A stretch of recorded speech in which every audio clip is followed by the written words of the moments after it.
Electrician wireman junior பயிற்சியாளர்களுக்கு காலை வணக்கம். நான் உங்கள் பழனி சார் திருவள்ளுவரேட்டியிலிருந்து பேசுகிறேன். எல்லாம் சாப்பிட்டாச்சிங்களா? என்ன சாப்பாடு?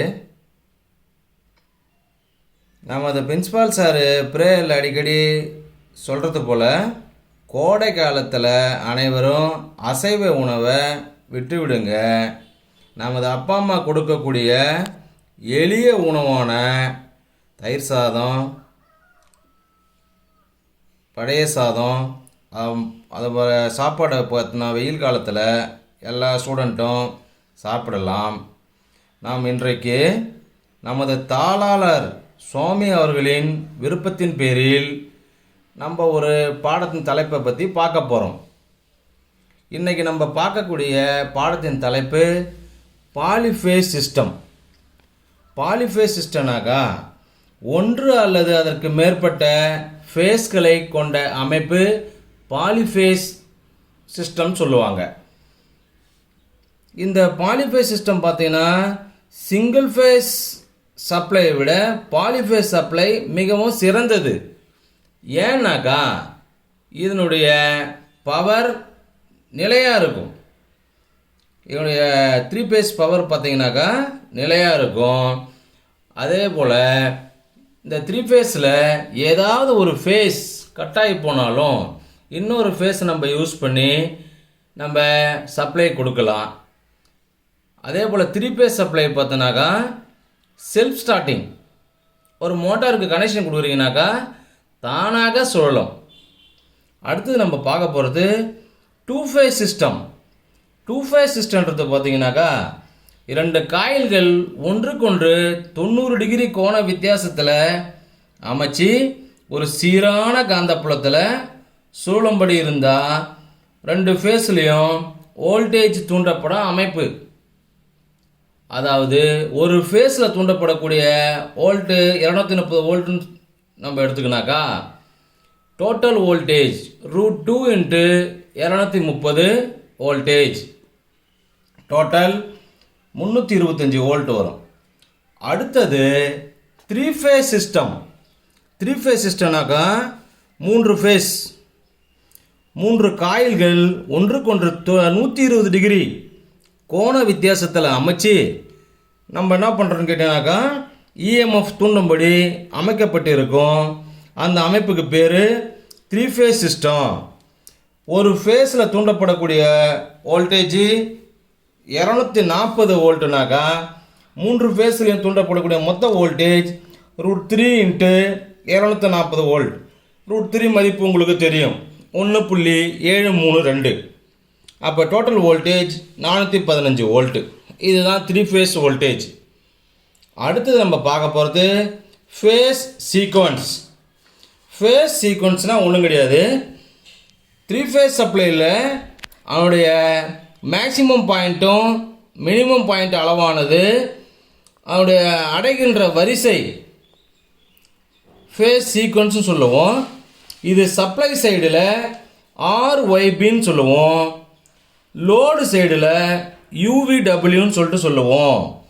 அதே போல் இந்த ஃபேஸ் சீக்வன்ஸ் ஒரு மோட்டாரில் மாறி இருக்குதுனாக்கா அந்த மோட்டாரானது ரிவர்ஸில் சுழலும். அப்போ நம்ம என்ன பண்ணணும், ஏதாவது ஒரு 2 ஃபேஸை மாற்றி கொடுத்தாக்கா அந்த மோட்டார் சரியான திசையில் சுழலும். இந்த ஃபேஸ் சீக்வன்ஸ் மாறி இருக்கான்னு சொல்லிட்டு நம்ம செக் பண்ணுற மீட்டருக்கு பேர் ஃபேஸ் சீக்வன்ஸ் இண்டிகேட்டர். அடுத்தது நம்ம பார்க்க போகிறது பாலிஃபேஸ் சிஸ்டத்துக்கும் சிங்கிள் ஃபேஸ் சிஸ்டத்துக்கும் இடையே உள்ள டிஃபரன்ஸ். ஃபஸ்ட்டு பாலிஃபேஸ் பார்க்குறோம், அடுத்து சிங்கிள் ஃபேஸ் பார்க்க போகிறோம். 3 phase சப்ளைலேருந்து சிங்கிள் ஃபேஸ் சப்ளை பெறலாம், ஆனால் சிங்கிள் ஃபேஸ்லேருந்து 3 phase பெற முடியாது. அடுத்தது சூழக்கூடிய காந்த மண்டலத்தை இது உருவாக்க முடியும். இது மாறு காந்த மண்டலத்தை மட்டுமே உருவாக்கும். மோட்டார் சீரான டார்க்கில் பெறலாம், நார்மல் ஸ்பீட். இது பல்சேட்டிங் டார்க்கில் தான் இருக்கும். இதனுடைய வினைத்திறன் பாலிஃபேஸில் அதிகம். இதில் வினைத்திறன் பவர் ஃபேக்டர் கம்மி தான். அதே போல் 3 ஃபேஸ் மோட்டார் பார்த்தீங்கன்னாக்கா செல்ஃப் ஸ்டார்ட் ஆகும். 3 ஃபேஸ் சப்ளை ஸ்ட்ரெயிட்டாக ஒரு மோட்டர் கொடுத்தீங்கன்னா தானாக சுழலும். ஆனால் இது செல்ஃப் ஸ்டார்ட் ஆகாது, சிங்கிள் ஃபேஸ். இதுக்கு நம்ம ஒரு துணை வைண்டிங்கோ ஒரு கெப்பாசிட்டரோ வச்சு தான் நம்ம என்ன பண்ண முடியும்னு கேட்டீங்கன்னாக்கா ஸ்டார்ட் பண்ண முடியும். அதே போல் பாலிஃபேஸ் சிஸ்டத்தில் மோட்டாரை பழுது ஃபால்ட்டு பார்க்குறது நமக்கு எளிது. ஆனால் சிங்கிள் ஃபேஸில் கொஞ்சம் கடினம். அடுத்தது அதிக ஹெச்பி மோட்டாரை தயார் பண்ணலாம், அதிக ஹார்ஸ் பவர். அடுத்தது இதில் கம்மியான ஹார்ஸ் பவர் மோட்டார் தான் தயார் பண்ண முடியும். அதே போல் 3 ஃபேஸ் சப்ளையை டிரான்ஸ்மிஷன் செய்யக்கூடிய மெட்டலினுடைய அளவு குறைவு, இதில் கொஞ்சம் அதிகம்.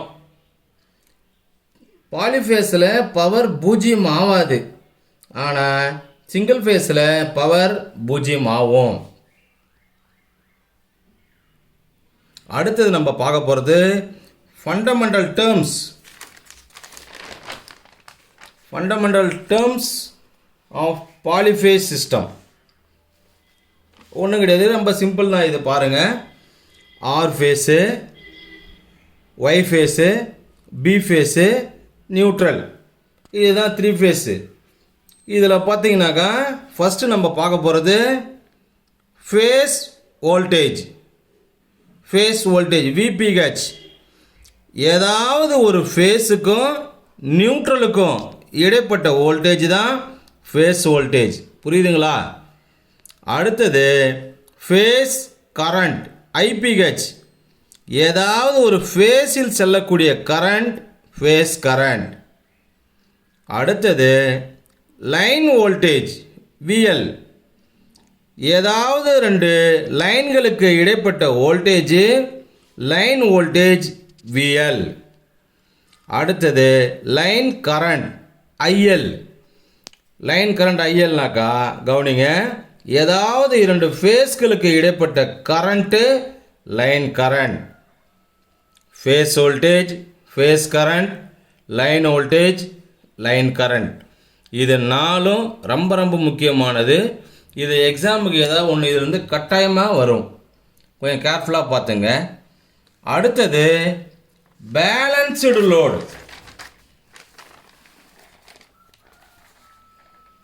Balanced load, unbalanced load. Balanced லோடுன்றது பார்த்தீங்கன்னாக்கா 3 ஃபேஸில் பார்த்தீங்கன்னா கரண்ட்டும் பவர் ஃபேக்டரும் சமமாக இருந்தால் அது பேலன்ஸ்டு லோடு. புரியுதுங்களா?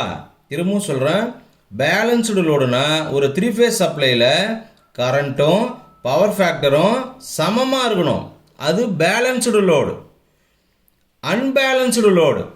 அன்பேலன்ஸ்டு லோடுன்றது பார்த்தீங்கன்னாக்கா 3 ஃபேஸ் சப்ளையில் கரண்ட்டும் பவர் ஃபேக்டரும் சமம் இல்லாமல் இருந்தால் அது அன்பேலன்ஸ்டு லோடு. அடுத்தது method of connection, star connection, delta connection. இந்த மோட்டாராக இருந்தாலும் டிரான்ஸ்ஃபார்மராக இருந்தாலும் இணைக்கக்கூடிய மெத்தட் ஸ்டார் கனெக்ஷன் இல்லை டெல்டா கனெக்ஷன், 2 மெத்தடில் இணைக்கலாம். அடுத்தது பவர் மெஷர்மெண்ட்.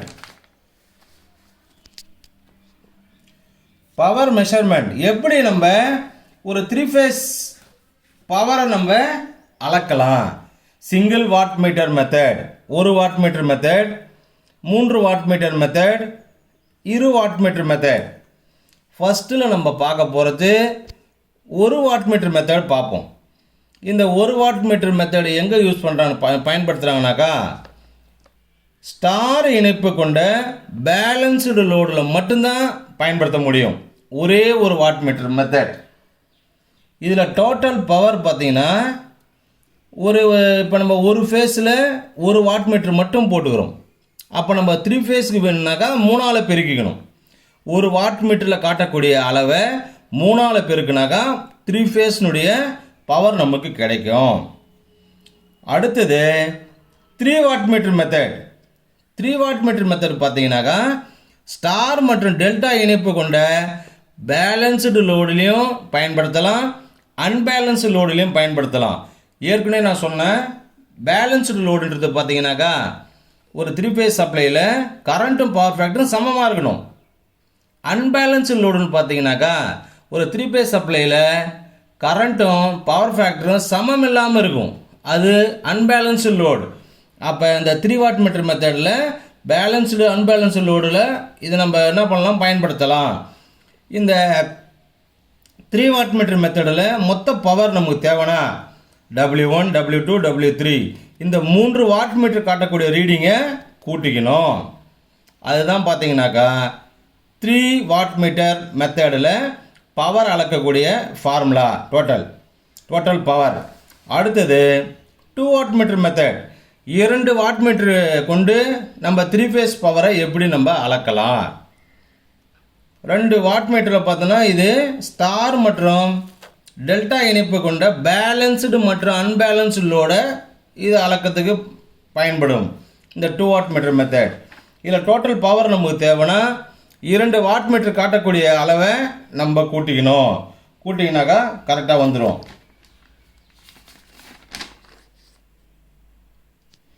அடுத்தது நியூட்ரல் கண்டக்டர். உங்களுக்கு தெரியும், இப்போ நம்ம டிரான்ஸ்ஃபார்மர் இருக்குது. டிரான்ஸ்ஃபார்மருக்குள்ளே 3 ஃபேஸ், அதாவது டெல்டா கனெக்ஷனில் நம்ம டிஸ்ட்ரிபியூஷன் டிரான்ஸ்ஃபார்மர் இருக்கும். 3 லைன் உள்ளே போகும், RYB. ஆனால் வெளியில் வர்றது பார்த்தோன்னா 4 ஒயர் வெளியில் வரும்.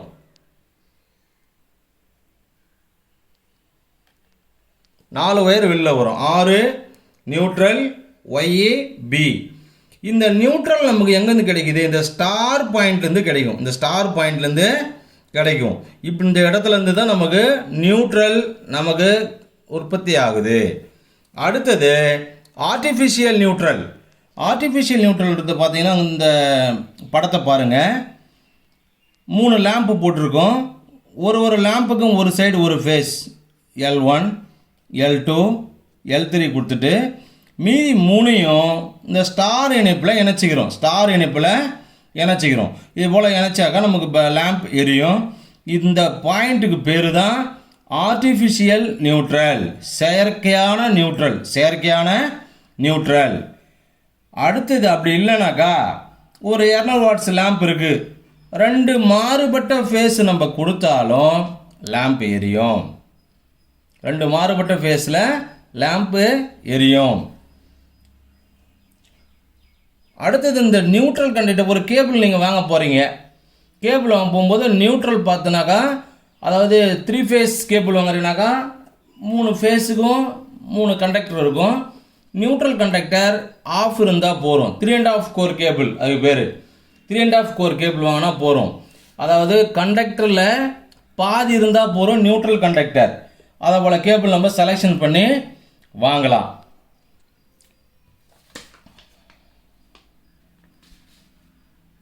அடுத்த வகுப்பில் நம்ம சிங்கிள் ஃபேஸ் ஏசி சர்க்யூட் பாடத்தை பற்றி பார்க்கலாம். இன்றைக்கி பார்த்த இந்த பாடத்தில் டவுட் எதாக இருந்தால் கேளுங்க. ஒரு தடவைக்கு 2 தடவையாக நல்லா படிங்க. டவுட் இருந்ததுனாக்கா கேளுங்க. நமது அரசு சொன்ன உத்தரவுப்படி